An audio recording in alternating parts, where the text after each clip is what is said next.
This video is brought to you in part by the following messages. My very good friend can help if you are facing a prison sentence. He might even be able to keep you from serving time. RDAP Dan has been to prison and knows what you're going through. He can help you and your attorney with techniques that you may not even be aware of. Sentencing is a complicated area of the law. You need an expert. RDAP Dan is that expert. For a free consultation, text the word KEY, that's K-E-Y, to 76626 and talk to the expert in sentence mitigation and reduction. The only thing you're risking is your freedom, so make that free, no obligation call. Text the word KEY to 76626 right now. You can call 24/7, so make that call right now. Charles Harrelson, prisoner number 02-582-016. He's the father of the TV and movie star Woody Harrelson. I was a guard at Supermax prison at USP Marion for over 23 years. Of all the prisoners I ever had in all those years, you know, a few, very few, would ever tell me anything about their crimes.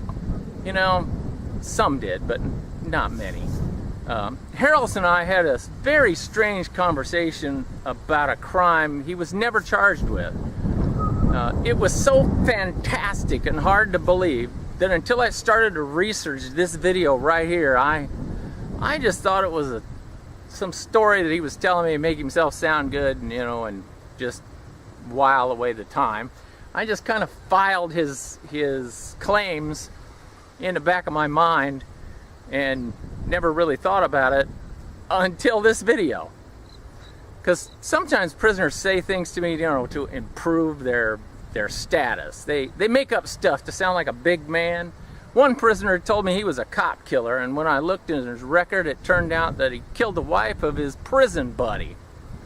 When a prisoner tells me stuff that seems strange or not likely, I usually don't believe them. Years of being lied to by experts make me very skeptical of any of the stories they tell me. I still don't deep down believe Harrelson, but I am open to the possibility that it's true. Before I tell you the story, the one that he told me, let me tell you some of the incidents that I had with or because of him. I might as well start off with his son, Woody Harrelson. Once a year, Woody would come and visit his father. He'd arrive by cab. Then there'd be this process that we had to go through. It took about 20 minutes to get his father to the visiting cages.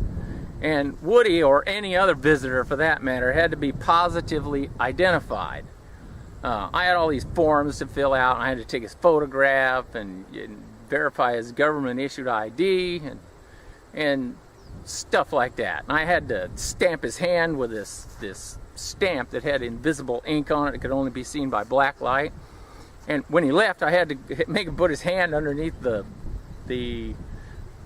black light bulb so that I could confirm that it was still there.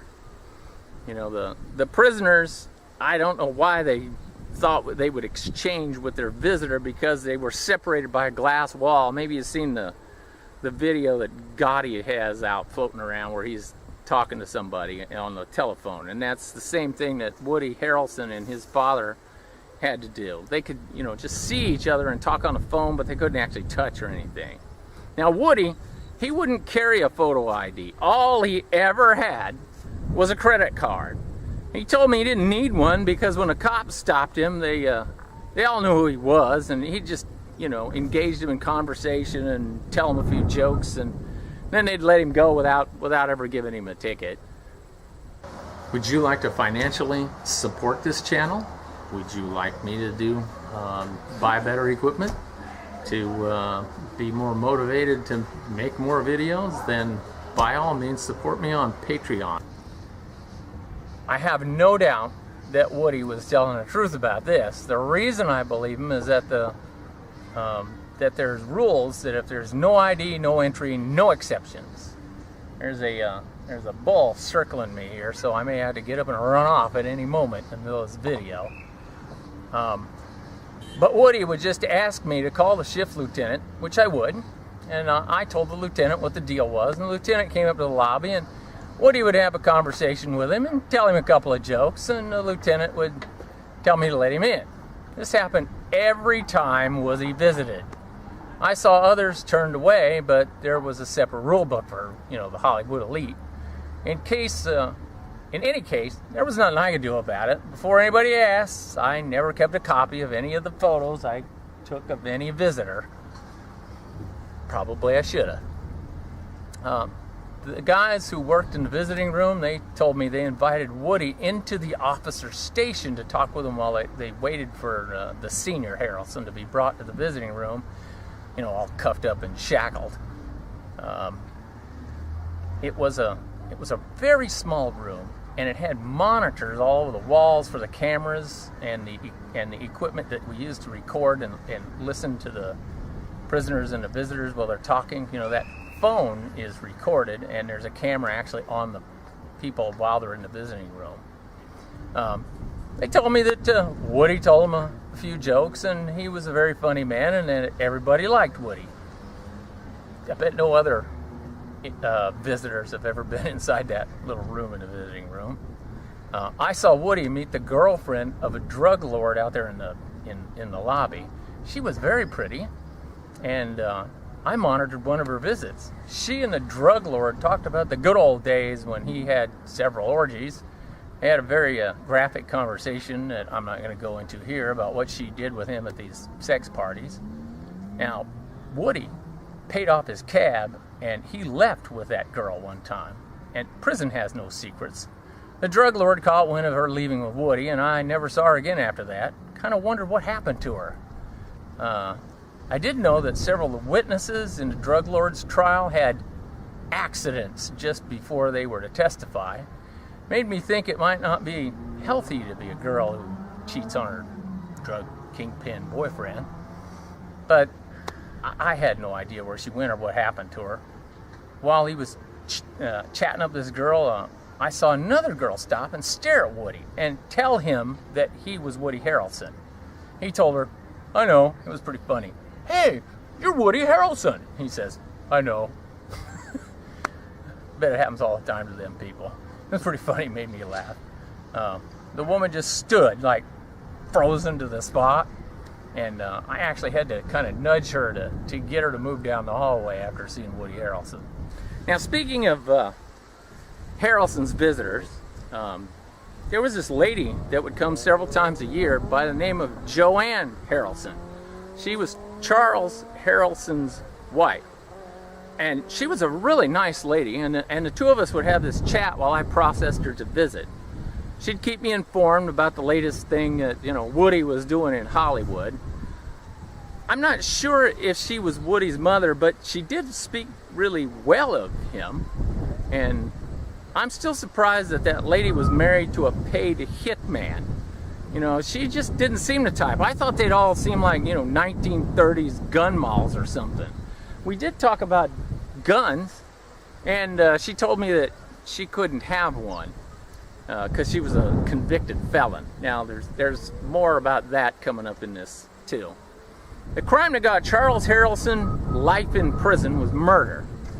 You see, he was a hitman, and it was just another job to him. He had been previously convicted of another murder that he was paid $2,000 for, and he only got 15 years for that, and of course he was let go early. He was tried and acquitted of yet another murder, and if you don't think there's a double standard based on who you are, then you're not really listening to me. He got life because the killing of a federal judge. Another federal judge could care less if it was a cop or a prison guard or, anybody else who died at the hands of a contract killer. But let it be one of them. Well, you're in deep doo-doo now, buddy. On May the 29th, 1979, Federal District Judge John H. Wood Jr. was shot in the back and killed by a single gunshot from a rifle. The investigation took 3 years and involved each and every one of the 54 field offices of the FBI. That means every single one of them in the United States. The investigation was the largest one in FBI history up until that date. The trial lasted like 11 weeks and had thousands of pages of testimony. It had 300 exhibits put into the evidence, and 130 people testified. When the cops arrested Harrelson, he told them what he told me, that he was the man on the grassy knoll in Dallas, Texas on that famous day in 1963 when President Kennedy was assassinated with a high-powered rifle. When we talked, he said that he was also had worked for the American CIA as a contractor, and it was the CIA that made him really good at assassinations. As I said, until I started to research this video, I thought it was just an old man talking, to pass the time with an interesting story. Something to pass the night and make himself sound good. Today, making this video, I'm not so sure. Maybe he was just an old man lying. Who knows? The official reason he went to prison for life was for killing the judge. That started when a drug kingpin by the name of Jamil, or Jimmy, Chagra, paid him $250,000 to kill the judge. Chagra was terrified of Judge Wood, who had the nickname Maximum John for his harsh sentences he gave to drug dealers. Chagra was a guy who made $500,000 bets at the Vegas crap table. He flew in private jets. He spent vast amounts of money. He made his money selling grass and cocaine. He was going to appear before Judge Wood on charges of being a major drug dealer. He was convinced he was going to be convicted and given a long prison sentence. Paying for the hit, Chagra was convicted of conspiracy to commit murder and conspiracy to obstruct justice, which was overturned on appeal. His wife was convicted of obstruction of justice. The $5 million price tag for the investigation failed to snag the guy who paid for the murder. What a blunder. Perhaps because the main snitch to the whole thing was the kingpin's brother. He squealed on everybody but his brother, in exchange for, no prosecution for him. Joanne Harrelson, 12 days before the murder, bought a high-powered rifle using a false name that was used to shoot the judge dead. The name she used was Faye King. Get it? Faking? Maybe that's where Woody gets his sense of humor. I mean, make a joke while you're buying the weapon that murders a judge.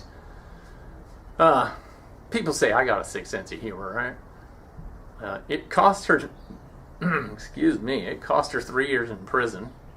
Woody wasn't even a teen when both his parents were in prison. He reportedly spent like $2 million on appeal lawyers trying to get his dad a new trial, but like I said, federal judges protect their own, so it was all wasted money.